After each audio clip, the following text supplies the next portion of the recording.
காப்பும் வேடா ஓம் நமச்சிவாய.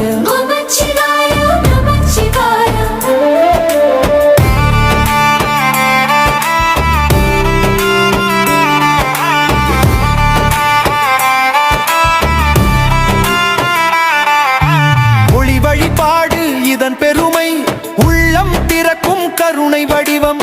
மாலை நேரம் மலை முழுவதும் மகாதீபம் போல எழும் திருநாமம். சிவனே நமச்சிவாய, திருவண்ணாமலை திருநகர் முழுதும் ஞானம் போல அமைதி வீசும். மலை மீது ஏற்றும் தீபத்து தொடர் பக்தர் உள்ளத்தில் நம்பிக்கை நிறைக்கும்.